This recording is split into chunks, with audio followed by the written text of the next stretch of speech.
Welcome back, everybody. Today I'm going to teach you how to log out of Outlook on your PC. This is particularly useful when you need to switch accounts, troubleshoot issues, or simply secure your email when you're done working. Let's walk through the process step by step. First things first, you'll need to open your Microsoft Outlook app on your computer.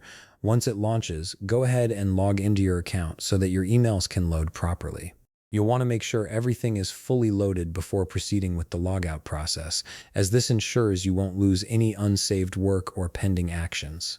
Now that your email has loaded and you're ready to proceed, take a look at the top portion of your screen where all your tools and menus are located. You'll see a tab labeled File right there in the menu bar. Click on File to access the main account management options. This is where Outlook keeps most of its important settings and configurations, so it's a critical step in the logout process. Once you've clicked on File, you'll be presented with a menu that contains various options for managing your Outlook experience. The process of logging out of Outlook on your PC is actually quite straightforward from this point. Look for the option that says Account Settings and click on it. When you do this, a drop-down menu will expand, showing you additional choices. From these expanded options, you'll need to click on Account Settings again.